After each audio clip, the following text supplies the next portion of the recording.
Guys and welcome back to my channel. इससे पहले के पार्ट में हम लोगों ने देखा था कि वेवूशान और लैन वांगजी और हंगवंजुन कोल्ड स्प्रिंग के अंदर आ चुके थे। वो एक गुफा थी और बहुत ज़्यादा ठंडी। यहाँ पे वेवूशान को तो ठंडी लग रही थी, लग तो लैन वांगजी और हंगवंजुन को भी रही थी, बट वो लोग उस ठंड को सह पा रहे थे क्योंकि उन्हें आदत थी। यहाँ पे वेवूशान तो एक दीवार से टिक के खड़ा हुआ था और काँप रहा था, और यहाँ पे हंगवंजुन और लैन वांगजी आगे जाते हैं।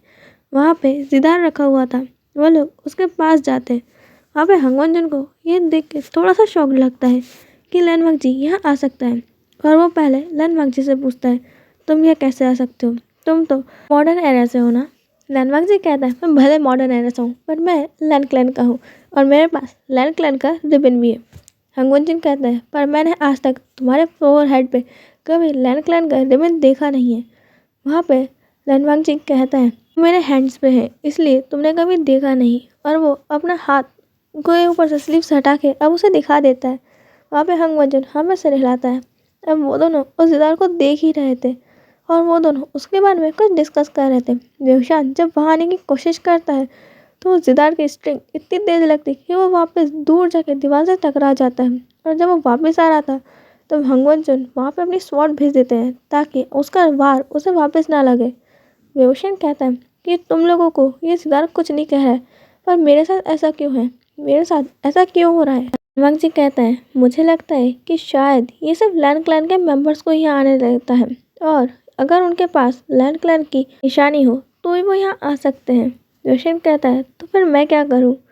वहाँ पे लैन वांगजी कहता है कि डोंट वरी, मुझे मालूम है यहाँ क्या करना है, और वो वेवूशान के पास जाता है और अपना अब रिबन निकालता है।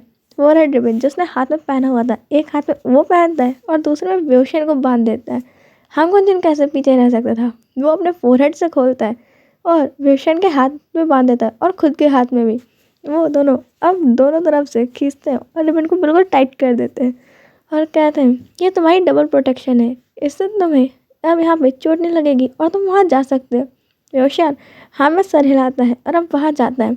वो उस जिदार को छूने ही वाला था कि दोनों उसका हाथ पकड़ के रोक लेते हैं, और हंगवंजुन कहता है कि इसको देख के लग रहा है कि इसके अंदर बहुत ज़्यादा ही पावरफुल एनर्जी है, और जिस तरीके से इसकी स्ट्रिंग्स है, कोई यहाँ पे बहुत ज़्यादा ही पावरफुल म्यूज़िक प्ले करते आया है जो तुम नहीं संभाल पाओगे, तो अभी हमें इसे टच नहीं करना चाहिए। वांगजी और हंगवंजुन कुछ डिसाइड करने के बाद वो वेवूशान के साथ अब उस जिदार के पास बैठ जाते हैं। वो दोनों जिदार बजा रहे थे और वेवूशान बस उन्हें देख रहा था। टाइम बाद जैसे ही वो टोन ख़त्म करते हैं, वहाँ पे ढेर सारे लोगों की आवाज़ आने लगती है। इन आयरन को मांग रहा था, वो लोग नहीं जानते कि इन आयरन क्या है, बट वहाँ पे ढेर सारी आवाज़ें थी, कई जिन क्लैन की, लैन क्लैन की, जैंग क्लैन की, ओ क्लैन की, वैन क्लैन की, पांचों बड़े क्लैन्स की वहाँ पे आवाज़ें आ रही थी, पर समझ नहीं आ रहा था कि वो मांग क्या रहे हैं। वांगजी पूछता है कि इन आयरन क्या है।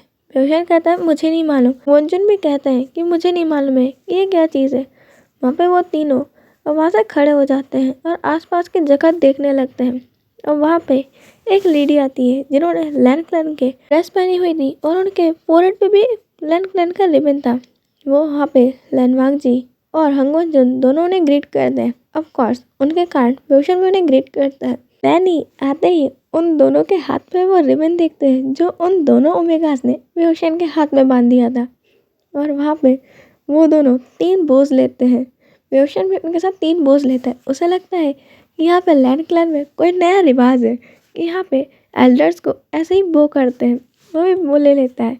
अब लैनी कहती है कि तुम सब लोग हमेशा साथ रहो, याद रखना कि कई कठिनाइयाँ आएंगी, पर तुम्हें हमेशा एक दूसरे में विश्वास करना है और हमेशा साथ रहना है और लड़ते रहना है, कभी हार मत मानना। इनको समझ तो नहीं आता पर वो हाँ कहता है, और अब वो इन आवाज़ों के बारे में पूछता है। लैनी उन्हें बताने लगती है कि इन आयरन का टुकड़ा एक ऐसी चीज़ है जिसके कारण यहाँ पे इविल पावर्स हम में राज कर सकती है। इविल पावर्स की उसे शक्तियाँ बहुत ज़्यादा बढ़ जाती है।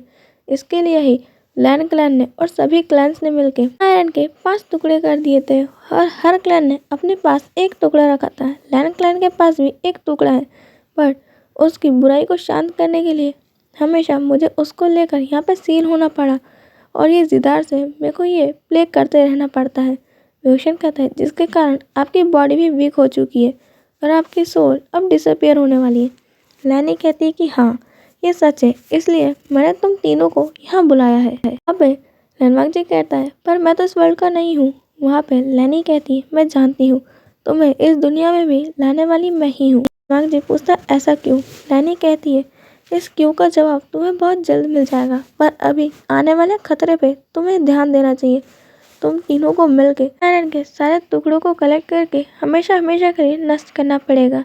वेओशन कहता है पर जो काम इतने बड़े बड़े कल्टीवेटर्स और आप सब नहीं कर पाए वो हम तीनों कैसे करेंगे, और अभी तो हम लोग उतने ज़्यादा शक्तिशाली भी नहीं है।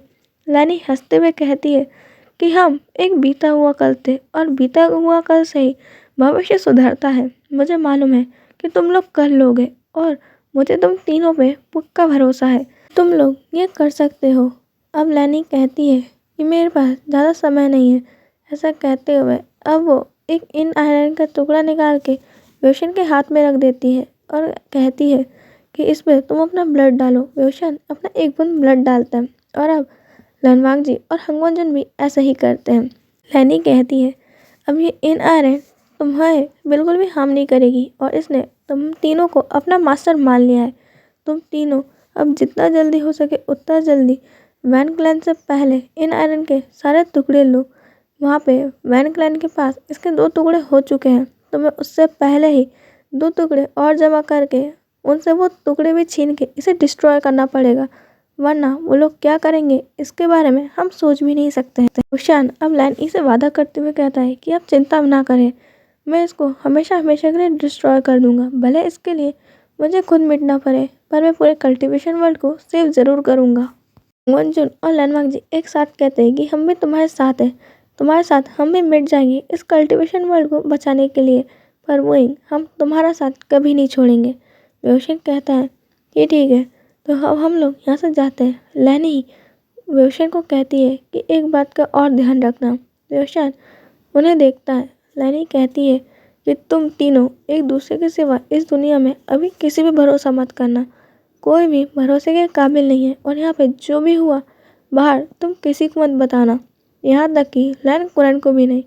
रोशन हमें सर हिलाता है और लैनवांगजी और हंगवंजुन भी, और अब ऐसा कहते हुए लैनी की सोल का वो लास्ट पार्ट भी डिसअपीयर हो जाता है, क्योंकि इस इन आयरन को कंट्रोल करने के कारण उन्होंने अपनी सोल, अपनी बॉडी और अपनी सारी कल्टीवेशन अब खो चुकी थी। रोशन उनके सोल्स के कुछ पार्ट को जमा करके अपने पास रख लेता है। अब वो तीनों भी वहाँ से उस कोल्ड पाउंड से बाहर आ जाते हैं। उस कोल्ड स्प्रिंग से बाहर आने के बाद वो तीनों को मालूम चलता है कि वो पूरे 2 दिन से गायब थे और वो वहाँ कोल्ड स्प्रिंग में थे। और जैसे ही वो बाहर आते हैं, सबसे पहले जियांग चैंग, जियांग याली और लैन शिचेन की नज़र पड़ती है उनके हाथ में बंधे हुए उनके पूरे रिबन पे। वेओशन अब सोच रहा था कि वो क्या कहे कि तभी वहाँ पे लैनवांगजी कहता है कि मैं वहाँ पे गिरने वाला था, हम लोग को मालूम नहीं था हम कहाँ हैं, पर हमें मालूम चला कि हम किसी इविल स्पिरिट के एक स्पेल में फंस गए थे और कहीं हम लोग खो ना जाए, इसलिए मैंने और हंगवंजुन ने वेओशन के हाथ में ये रिबन बांध दिया ताकि हम लोग एक साथ रहें और उस ट्रैप से बाहर आ सकें। वहाँ पे लैन शिचेन को उनमें विश्वास तो नहीं होता, क्या सच में सिर्फ यही कारण है, पर वो उस समय ज़्यादा कुछ कहते नहीं है और उन तीनों को अब रेस्ट रूम ले जाते हैं कि तुम लोग 2 दिन से गायब हो, थोड़ा सा रेस्ट कर लो। वेवुशान तो अब थक गया था क्योंकि उसके वॉन्ड्स भी हील हो चुके थे, पर वो 2 दिन तक वहाँ रहने के कारण, उतनी ठंड के कारण बहुत ज़्यादा थक चुका था। और यहाँ पे लैनवांगजी और हंगवंजुन भी अपने रूम्स में थे। वो दोनों इसी बारे में बात कर रहे थे कि अब उन्हें सबसे पहले क्या करना चाहिए। लैनवांगजी कहता है कि मैं इस जगह के बारे में ज़्यादा कुछ जानता तो नहीं हूँ, बट हाँ मेरे को मार्शल आर्ट्स और कई फाइटिंग स्किल्स आती है, तो मैं अपना ख्याल रख सकता हूँ और तुम लोगों के ऊपर ज़्यादा परेशानी नहीं बनूंगा। बस मेरे को इतना है कि मेरे को थोड़ा अपने आप को बदलना पड़ेगा, क्योंकि अगर कल्टीवेशन वर्ल्ड में मालूम चला कि 2-2 लैनवांगजी है तो यहाँ पे तो भूकंप ही आ जाएगा। हंगवंजुन कहता है कि हाँ, और ये एक अच्छी बात है, ये शायद हमारे काम आ सकती है। क्यों ना हम ऐसा करें कि तुम यहाँ पे रहो और मैं और वेओशन यहाँ से चुपचाप जाते हैं, इन टाइगर सील के वो 2 पार्ट्स भी ढूंढ के ले आते हैं। हम दोनों के पास ही कल्टीवेशन पावर्स है तो ये ज़्यादा दिक्कत नहीं देंगी, और तुम्हें फाइटिंग स्किल आती है तो यहाँ पे अंकल को ये मालूम नहीं चल पाएगा कि मैं यहाँ नहीं हूँ। हम ये कहेंगे कि तुम उनके साथ गए हो। वेवोशान तुम्हें कल्टीवेशन वर्ल्ड घुमाने गया है और यहाँ पे तुम अंकल का और लैन क्लैन का ध्यान भी रख सकते हो, क्योंकि लैनी ने कहा था कि यहाँ पे भी खतरा आ सकता है और हम नहीं चाहते कि कब क्या हो। और ये लैन क्लैन के सिवा किसी को भी नहीं मालूम है कि मैं एक नहीं दो हूँ, क्योंकि तुम और मैं दोनों ही एक है। मांग जी कहता है कि हाँ, मैं फ्यूचर का हूँ और तुम प्रेजेंट के हो, पर हम दोनों ही यहाँ पे लैन क्लैन को और हमारे वेवोशान को अच्छे से प्रोटेक्ट कर सकते हैं। हंगवंजन कहता है कि हाँ बिल्कुल। इसके लिए इतना ही, हम मिलेंगे नेक्स्ट पार्ट में। Bye bye.